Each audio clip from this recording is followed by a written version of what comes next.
to the Most High God, Yahweh, Bahashem, Hamashiach, Yahushua, Rakatah, Glory Yeshua.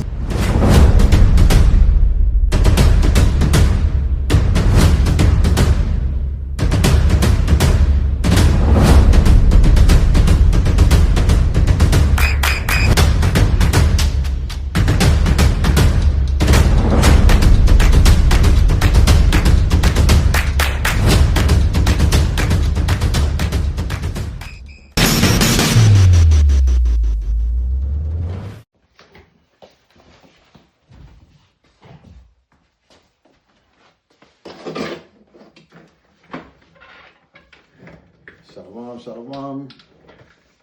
We're going to give all honor and praise to the Most High God, Yahweh, Ba'ashem, Hamashiach, Yahushua, Barakatah. This is a retake of law school class. We did law school class today. We got through law 118. No, we got through law 18 through 23, but it stopped halfway through the recording. We only got 18 minutes of the recording, so we're going to do a quick breakdown. A quick law school reading real quick, just for anybody who's watching online, in case you following the laws and you want to know the laws in the Old Testament, in the in the book of the prophets, and in the New Testament. That's what we've been bringing out. So we started at law 18. Let's go to Numbers 15:38. And it reads, speaking to the children of Israel, and bid them that they make them fringes in the borders of their garments throughout their generation, and that they put upon the fringe of the borders a ribbon of blue. So in Numbers 15:38, the key point out of these, the only thing that we really stress out is these are on the borders.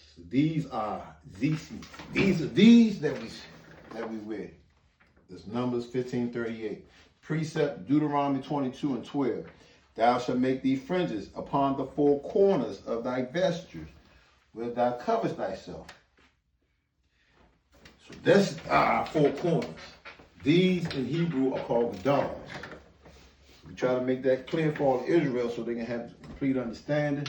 Some people figure all you got to wear is the zeets. Some people figure all you got to wear is the gadars. We teach in Sons of David, you got to do both of these, the zeets and the gadars. Anyway, let's get it in the prophets. This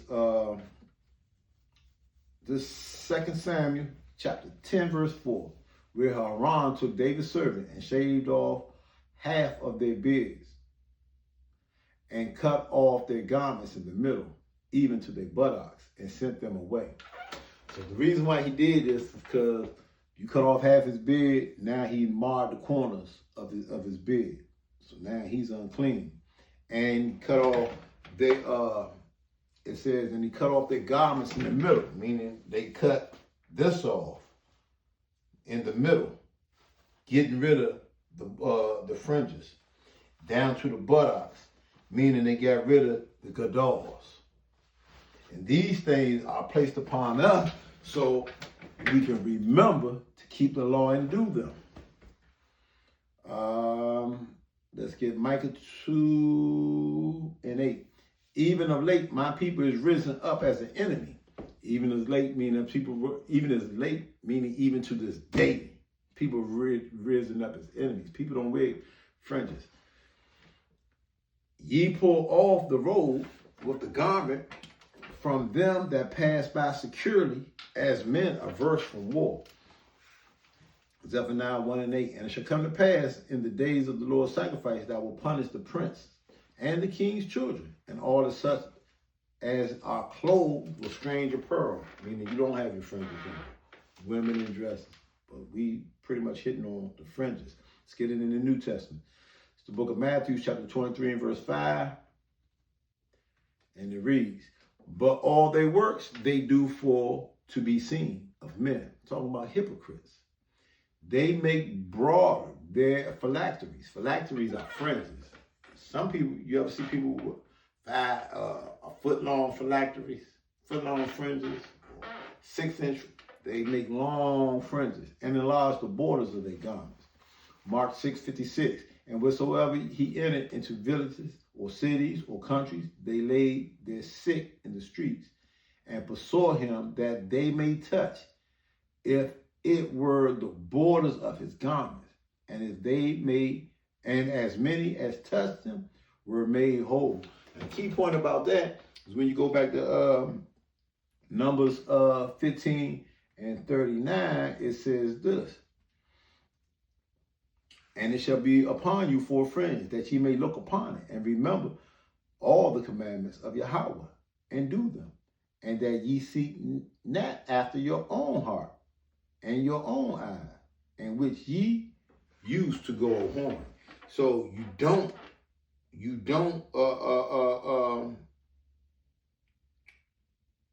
it's hard to commit a sin without actually touching your fringes. If you was going to commit adultery, you got to take your pants off. Guess what? You got to take your fringes. You got to touch your fringes. You want to go buy some drugs. Guess what? You got to go, So these things, when we look upon them, we looking upon them like, oh, nah, you know what? Yahweh said not do that. And that makes us whole. But Yahweh Shah, they could touch his fringes and be made whole. That's the power of Mashiach was given to him from the Father. Did we do all the ones in the New Testament? Luke 8:44 came behind and touched the borders of his garments, and immediately her issue of blood staunched, meaning it stopped. So she was made whole. Law 19, Deuteronomy 6 and 8. And thou shalt bind them for a sign upon thy hand, and they shall be as frontlets between thy eyes. Let's give some precepts.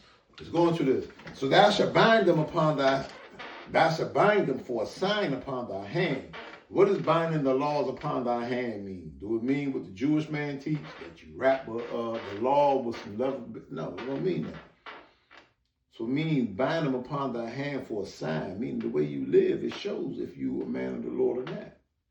And they shall be frontlets between thy eyes, meaning you always reading the laws. I was telling my class, this is our third time going through the laws. Going through the 613 months. Always can never not read the laws. And let's get some precepts. Exodus 13 and 9. And it shall be for a sign unto thee upon thy hand, and for a memorial between thy eyes. And Yahweh laws may be in thy mouth, for with a strong hand have Yahweh brought thee out of Egypt. Deuteronomy 11:18. Therefore shall ye lay up these my words in your heart and in your soul, and bid them for a sign upon your hand, that they may be as frontlets between your eyes. Let's see what the prophet said about it. Psalms 119 and 2. Blessed are they that keep his testimony, and that seek him with the whole heart. What is this testimony? These are the laws. And seek him with his whole heart, meaning what? You living by his laws. Why? Your whole heart is meaning you putting all your love into it. What did the scriptures say? If you love me, keep my commandments. Now Israel, what do the Lord thy God require of thee? But to love the Lord thy God with all thy heart, with all thy soul, to keep the commandments of the Lord thy God. To paraphrase it. Let's get a couple more from out the prophets. Proverbs 3 and 7. Let not mercy and truth forsake thee. Bind them upon thy neck. Write them upon the table of thy heart. These laws. I don't know why the Jewish man don't bind a box with the law written on his neck, since he bind it on his head. Yeah, put a box on your neck too. We gonna put chains on them things. Write them upon the table of thy heart. Proverbs 7 and 3. Bind them upon thy fingers. Write them upon the table of the heart, meaning your works. In the New Testament, 2 Corinthians 3 and 3. For as much as ye manifest declare to be the epistles of the Hamashiach Yahushua, ministered by us, written not in ink, but with the Spirit of the living God, or the living power, not in tables of stone, but in fleshly tables of the heart. 2 Corinthians 3 and 7. But if the ministration of death, written and engraved in stone, was glorious, so that the children of Israel could not steadfastly behold the face of Mosaic, for glory of his countenance, which glory was to be done away. Law 20 is the same as Law 19. Law 21, Deuteronomy 6 and 9. Thou shalt write them upon the posts of thy house and on thy gates. Deuteronomy 11 and 20. And thou shalt write them upon the doors of thy house and upon thy gates. See what the prophets say. Isaiah 57 and 8. Behind the doors, also the post that thou hast set up thy remembrance. Thy remembrance. So in this instance, Isaiah is going on the children of Israel because we did what we supposed to do for the Most High, but we did it for other gods. Listen what it says. For thou hast discovered thyself to another than me, and art gone up. Thou hast enlarged thy bed, and made thee a covenant with them. Thou lovest their bed where thou sawest it. So everywhere we go, that's why I said Judah, in all the cities, Judah, paraphrasing, in all the cities of Judah, we have gods. Because that's how everywhere we go, we do whatever the heathen do. That's why. Let's get this one, Amos 9 and 11. And Yahweh, I saw Yahweh standing upon the altar. I saw Yahweh standing upon the altar. And he said, smite the lintel of the door, that the posts may shake, and cut them in the head, all of them. And I will slay the last of them with the sword. And that fleeth of them shall not flee away, and he shall escape of them, shall not be delivered. Same thing that was done on Passover when we came out of Egypt. All right. Let's get in the New Testament. He that hath my commandments and keepeth them, John 14:21. He that hath my commandments and keepeth them, he it is that loveth me. And he that loveth me shall be loved of the Father. And I will love him and will manifest myself to him. John 15:10. If you keep my commandments, ye shall abide in my love, even as I have kept my Father's commandments and abide in his love. Law 22, Deuteronomy 6 and 13. And thou shalt fear Yahweh thy power, and serve him, and shalt swear by his name.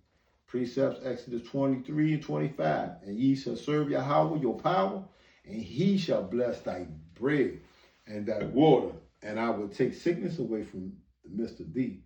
Exodus 15:26.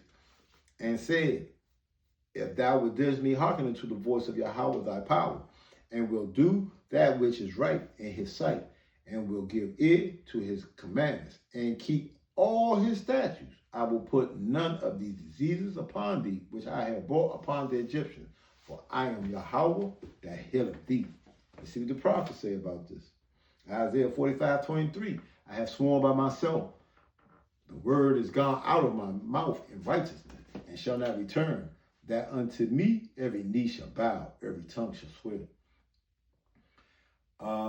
And thou shalt swear upon Yahweh liveth, in truth, in judgment, and in righteousness. And the nations shall bless themselves in him, and in him shall they glory.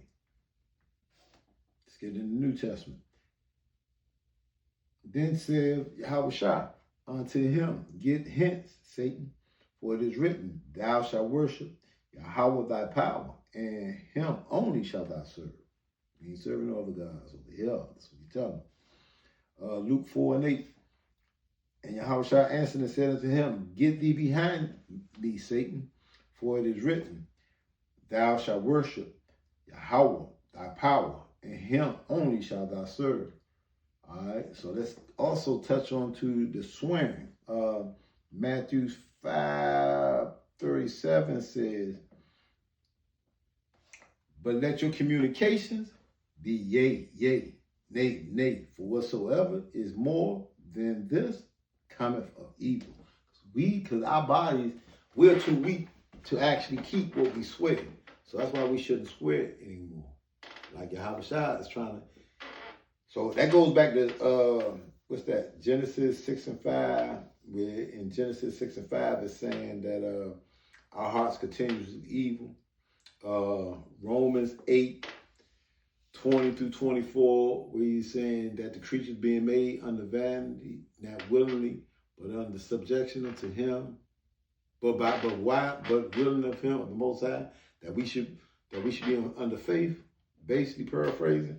Also, We should look at James 5 and 12.